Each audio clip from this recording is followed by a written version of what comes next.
ఆంధ్రప్రదేశ్ ముఖ్యమంత్రి నారా చంద్రబాబు నాయుడు తెలుగు సినీ పరిశ్రమకు చెందిన పెద్దలకు గట్టి షాక్ ఇచ్చారు. భారతీయుడు 2 సినిమాకు ఏపీలో 3 డిస్ట్రిబ్యూటర్లున్నారు.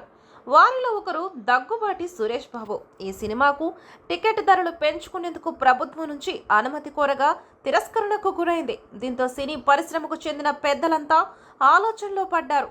తెలుగుదేశం పార్టీకి చెందిన నేత 100 సినిమాలను తీసిన నిర్మాత అయిన దగ్గుబాటి రామానాయుడు కుమారుడే సురేష్ అయినప్పటికీ ధరలు పెంచుకోవడానికి అనుమతి ఇవ్వలేదు. చంద్రబాబు నాయుడును అప్పటి వైఎస్ జగన్ ప్రభుత్వం పలు కేసులు బనాయించి రాజమండ్రి జైల్లో ఉంచింది. ఆ సమయంలో కె రాఘవేంద్రరావు, అశ్విని దత్, కెఎస్ రామారావు మినహా ఎవరూ స్పందించలేదు.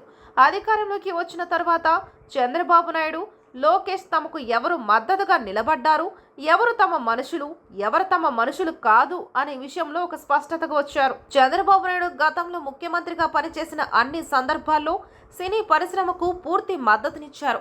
అయితే ఈసారి మాత్రం అటువంటి మద్దతునివ్వడం లేదని స్పష్టం చేసినట్లయింది.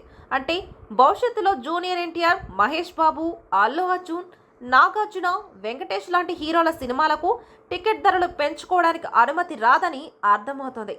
ఆ విషయాన్ని ప్రభుత్వం పరోక్షంగా తెలిపింది. వీరెవరు చంద్రబాబు జైల్లో ఉన్న సమయంలో కనీసం ట్వీట్ కూడా చేయలేదు.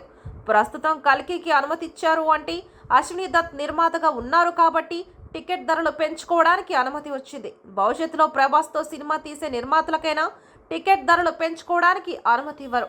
పవన్ కళ్యాణ్ మద్దతుగా నిలబడ్డాడు కాబట్టి ఆయన మాట్లాడితే రామ్ చరణ్ సినిమాలకు టికెట్ ధరలు పెంచుకునే అనుమతి ఇవ్వొచ్చని సినీ విశ్లేషకులు అభిప్రాయపడుతున్నారు. పవన్ కళ్యాణ్ మంత్రిగా ఉన్నారు కాబట్టి తన సినిమాలకు టికెట్ ధరలు పెంచరు. ఆ భారం నిర్మాతలపై పడకుండా ఆయనే పారితోషికాన్ని కూడా తగ్గించుకోబోతున్నారు. ఏదేమైనప్పటికీ చంద్రబాబు అధికారంలోకి వస్తే తమకిష్టం వచ్చినట్లు టికెట్ ధరలు పెంచుకొని ప్రేక్షకుల నుంచి అన్యాయంగా డబ్బులు పిండుకోవాలనుకుంటున్న నిర్మాత, దర్శకులు, హీరోలకు చంద్రబాబు ప్రభుత్వం చెక్ పెడుతోంది.